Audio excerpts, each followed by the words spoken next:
Ladies and gentlemen, Garfield and friends. We're ready to party! Ready to party, we're ready. I hope you bring lots of spaghetti. Come on in, come to the place where fun never ends. Come on in, it's fun party with Garfield and friends. Dancing, Fiesta! romancing, Siesta! samba, La Bamba! Ay, caramba! Disguises! Surprises! And pies out! All sizes! come on in, come to the place where fun never ends. Come on in, it's fun to party with Garfield and friends. Come on in, it's fun to party with Garfield and friends. Garfield and friends. This show is the most fun you can have without marinara sauce.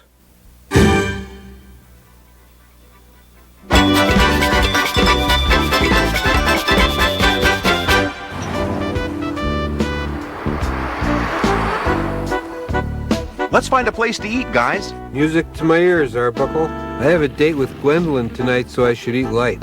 Let's only go to 2 all-you-can-eat places. Gentlemen, Where? welcome to Madame Lafang's Mystic Museum. For but $5 measly you can view great mysteries of the ages. Okay, here's your money. Show us the mysteries of the ages. Behave yourself. Try not to drool on anything expensive. This is the cursed Wanamaji orb. If you touch it, all your children will grow up to be encyclopedia salesmen. Now that's what I call a curse. Oh, I know what this is. It's a 19th century Mayan temple bell, right? No, that's a fire extinguisher. That was my next guess. Don't touch anything, Odie. I said don't touch. Over here, we have the idol of Id. Legend has it that if 2 people touch the idol, their minds exchange. Yeah, right. Well, that's your tour. That's it? 2 statues and a fire extinguisher? You promised me great mysteries. What did I get for my money? That's one of the mysteries. What a ripoff. Come on, Garfield. Come on, Odie. I'll go get dinner ready, guys. Garfield, dinner. Dinner! More! And hurry it up. I have to go meet Gwendolyn for our date. You just ate Garfield's food. I always eat my food. And everyone else's. Gotta go find a gift for Gwendolyn. See you later. John's looking a little strange tonight. But then John always looks a little strange. That's not like Odie. Eating Garfield's supper like that. I guess he got sick of his doggy dinner.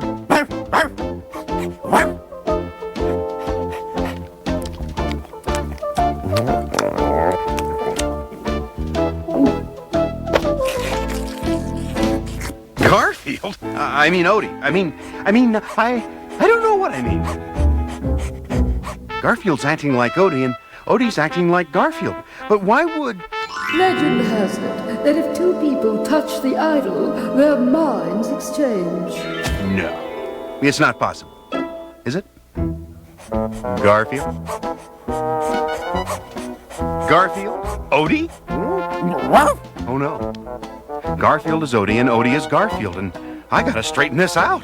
Garfield. Odie. Whoever you are. We have to find Odie or Garfield or Garfield or whoever you aren't. Come on, Garfield. Come on, Odie.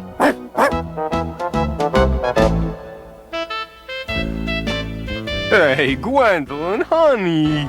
Don't Gwendolyn honey me, Brick. I told you, it's all over between us. I'm dating Garfield tonight. Garfield? That fat, lazy wimp? He's weird.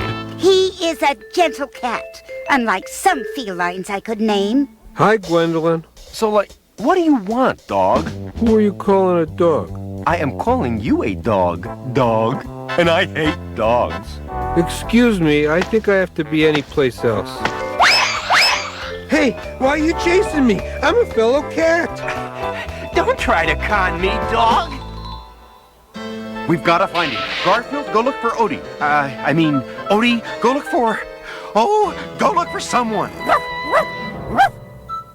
Where's Garfield? It's not like him to be late.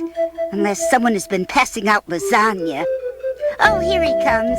Well, it's about time. What do you have to say for yourself? Hey, what's wrong with you?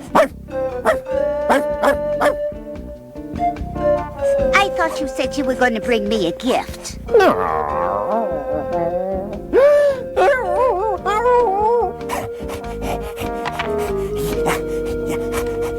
No, thanks.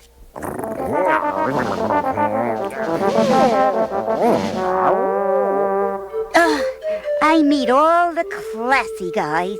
I'll get you, dog.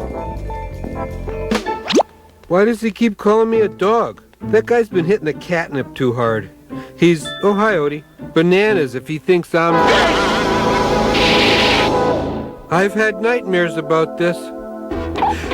Listen, I may look like a dog, but I'm a cat, and somehow I wound up in a dog's body, and I wouldn't believe it either, so I'll just run.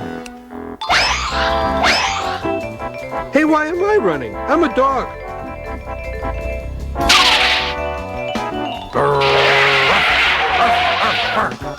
Hey, don't do that. Get back. Down, puppy. No wonder dogs chase cats. This is fun. Bark, bark, bark. Garfield, you're acting like an airhead dog. I never want to see you again. Huh? There I am.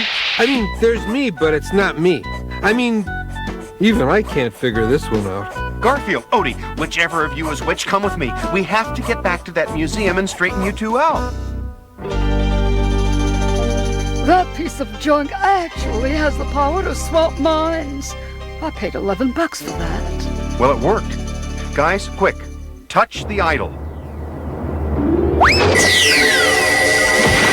The idol of id. I just hope it worked first. Garfield, Odie, come out, whichever you are.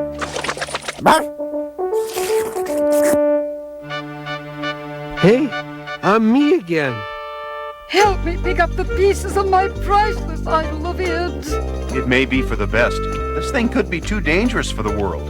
If I ever need another brain, Odie, I'm gonna ask for yours.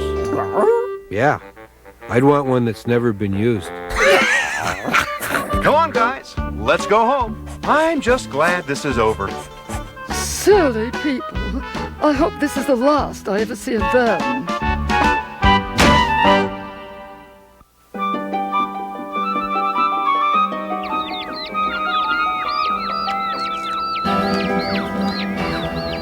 Whoa! Oh.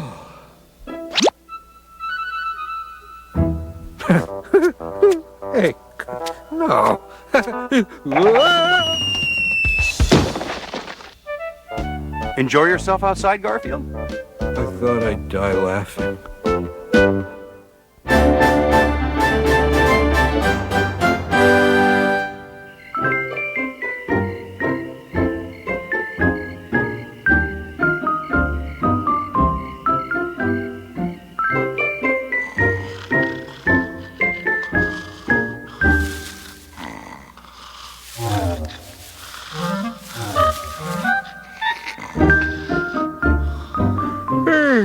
Good night, Booker. Good night, Sheldon.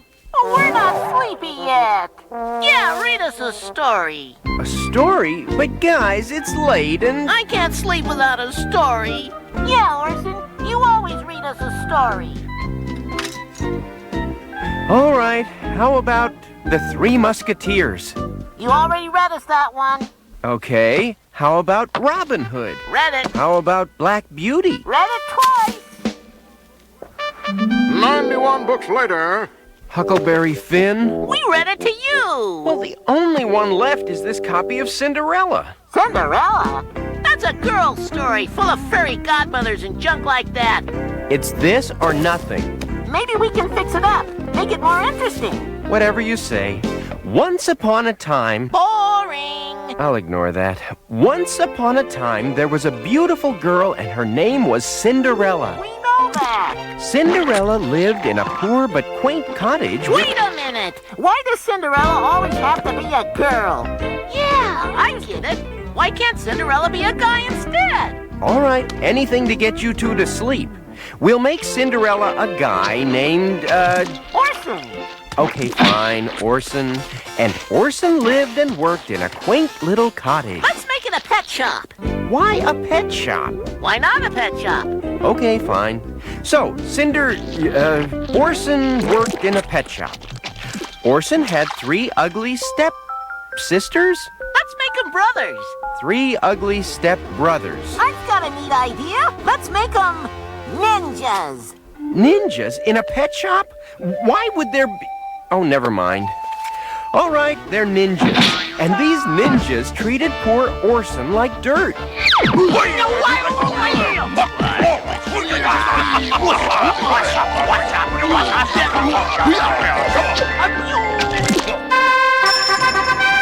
One day, the king's messenger came by the pet store to announce a royal proclamation. Hear ye, His Majesty, the Royal King announces... I think he should be a rap master, like in the music videos. Whatever you say. One day, the king's royal, rap master boogied in to lay out the latest... Now listen hard and listen tight. It's happening this very night. The king is gonna throw a ball with lots of food. And that ain't all. His daughter Dear could use a mate. So don't forget this mellow date. You're all invited to be there. So be a round, don't be a square. The ugliest step ninja told Orson he was forbidden to go to the ball. The ninjas were all excited. They were hoping that one of them would meet the princess at the party and marry her. How am I doing? Fine. Thank you. That night, the ninjas headed for the party, leaving Cinder Orson at the shop where he was trying to knit a body stocking for the boa constrictor. When suddenly, who should appear but his fairy godmother? Boring. Fairy godmothers are boring. Every story has a fairy godmother or two in it. Let's make him the richest guy in the world. Okay, fine. Who should appear but the richest guy in the world? Yes, my boy. I am very rich, and I will grant you any wish you would wish. So what would it be? Millions of dollars? Tons of gold? 5 gallons of gasoline? Orson wasn't very bright. He said, more than anything, I'd like to go to the ball. And so the richest guy in the world pulled out his magic wand Credit and card. Like I said, he pulled out his credit card. Let me do this part. He ordered him a snazzy sports car and got him a whole new wardrobe at the mall. And then Orson was ready to go to the party. I'm telling this if you don't mind. His rich godfather gave him a warning. So next year's model comes out tomorrow. So you simply have to be back by midnight. So Orson headed for the party, which was held at the king's castle. No. Let's have it at a fancy nightclub. Like I said, a fancy nightclub. And no sooner did he see her than it was love at first sight. Here comes the mushy part. The princess was beautiful, and when she... Let's make her a cowgirl. No, a spacesuit. She's an astronaut. No, even better, she's a race car driver, and she's got an evil twin. No, she's a princess, and there's only one of her. And she and Orson fall madly in love, and they dance and dance and dance a whole lot, and they lose track of time. Orson forgot about being home by 12, and suddenly the clock began to toll 12. Orson had to get out of there before he turned back to his old self. He was fleeing when he lost one of his shoes. And when does the wolf come in? Wolf? There's no wolf in Cinderella. It's a fairy tale, isn't it? Yeah, every fairy tale has a wolf in it. Sometimes 2. We want a wolf! We want a wolf! Guys, there's no place for a wolf in this story. You can fit it in. Sure. What if when Orson is running out of the nightclub, this mean, nasty wolf leaps out at him? Guys! And then the wolf is about to eat our hero, but just then there's a big earthquake.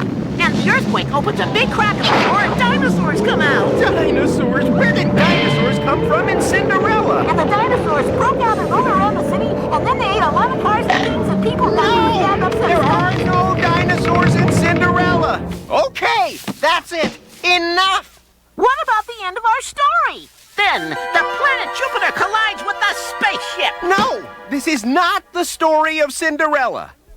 The story of Cinderella is this. Cinderella was a poor girl who lived with her ugly stepsisters. One day they announced that the king was throwing a ball so the prince could choose a bride. The stepsisters wouldn't let Cinderella go to the ball, so she stayed home, and the fairy godmother appeared and changed a pumpkin into a coach and some mice and horses, and she told Cinderella to be home by 12 or else. And Cinderella went to the ball, and she looked beautiful, and the prince fell in love with her, but then it was 12 and she had to leave, so she ran off. But she left one glass slipper behind, and the prince said, I must find a woman whose foot fits this shoe, and I will marry her. And he went to the house until he found Cinderella, married her, and they lived happily ever after, and that's the end, so now go to bed.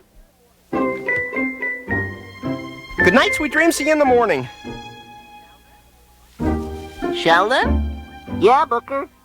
What do you think of the story? It's kind of fast and it needs more ninjas. Yeah, it did. Oh, good night. Good night.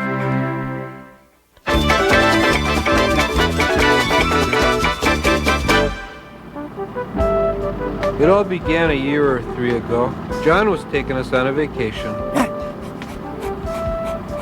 Let's get pizza. You probably want to get pizza, Garfield. Easy guess. We'll stop here. Papa Plastique's Pizza Parlor. Sounds yummy. Not really, but hey, pizza's pizza.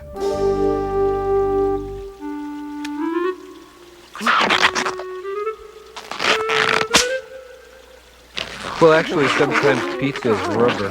Papa Plastique's pizza was 1 part mozzarella, 2 parts rubber. People often ask, how bad does food have to be so that you won't eat it? About this bad. So we went looking for another Italian restaurant. And that's when I smelled it. What is it, Garfield? Sandbox break? Garfield? Garfield? What it was the most delicious smelling Italian food ever. Manicotti, veal parmesan, sausage and peppers, cheese ravioli. No, meat ravioli. Garfield, do you want to eat here? Garfield! Garfield! Did they really think I'd stand around outside when the pasta was on the inside? Or about to be on the inside? Now, I've eaten Italian food. I've had the great and the near great, but this was the greatest. The cook was named Mama Manicotti. She was also the waitress, cashier, and owner of the place. You like it? Say, do you know a motel around here? We're vacationing. Oh, you could rent my spare room for the night. Oh, it's very comfortable, and I could use the money. Guys, want to stay here? I never want to stay anywhere else. Oh, my goodness, another customer. She seemed surprised at that. It was obvious this place didn't get a lot of business. In fact, that wasn't a customer that had just come in. For the last time, Mr. Plastique, my recipes are not for sale. Plastique? The guy with the cardboard pizzas? You wouldn't be able to use my recipes. A recipe is a recipe. No one comes to this dump. You'll be out of business soon, and you'll beg to sell me those recipes. Oh, I wonder if I did the right thing. When a cat tells you you did all right, listen, they know. But what I didn't know was how badly Papa Plastique wanted her recipes. He wasn't dumb. He knew how lousy the food at his places was. That woman's recipes are the key to millions. Do whatever you have to get them. Leave it to me, Papa. Mr. Plastique. He was a private investigator, and he had a different approach to getting her recipes. He decided to steal them. But of course, we didn't know anything about that as we settled down for the night. This was the den of my late husband. He used to run the cash register, and I would cook for him. Oh, I still cook for him, in a way. Every time I make something, I taste it and say, Arnold would have loved this. You would have loved tonight's dinner, that's for sure. Oh, my cat and dog wanted to sleep downstairs. Is that okay, Mrs. Manicotti? They like the smells. Oh, that's fine. Sleep well, Mr. Arbuckle, and call me Mama. Okay. Well, good night, Mama. Downstairs, the pooch and I were having trouble sleeping. We kept smelling cheese and garlic. And then there was that sound. Someone had decided to turn this place into a takeout service.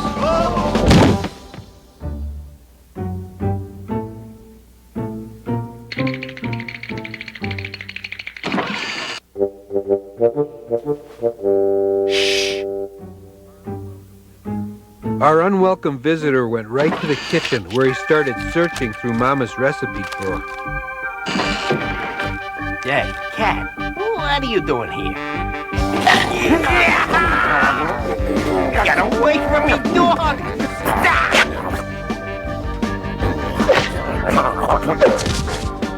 Then I found Mama's supply of meatballs.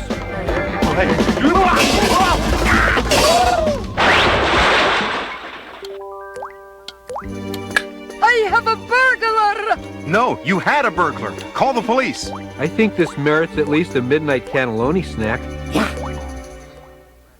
The next day, Papa Plastique apologized for what his man had tried, and he made another attempt. I am sorry, Mr. Plastique, but your chefs couldn't cook from my recipes. I'll make you a deal. You give them your recipes, and if they can't duplicate your cooking, I'll give you $10,000. You have a deal, sir.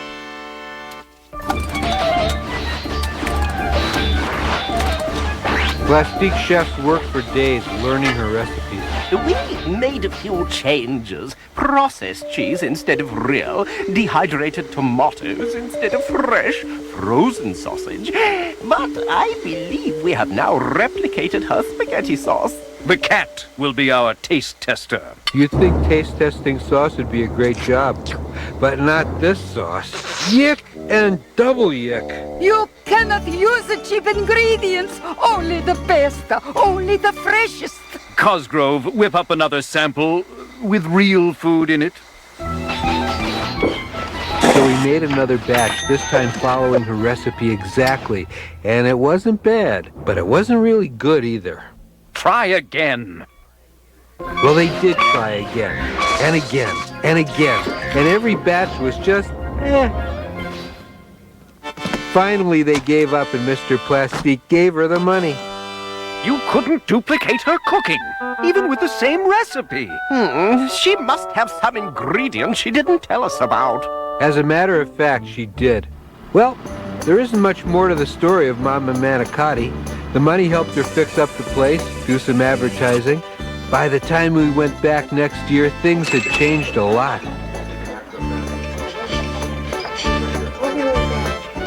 She still cooks the food, and it's still the best I've ever tasted. Oh, wait. You're probably wondering, what was that missing ingredient? I'll show you. You see, Mama tastes her cooking constantly and keeps adding the right spices so it's just perfect. Good cooking doesn't come from the kitchen. It comes from the heart.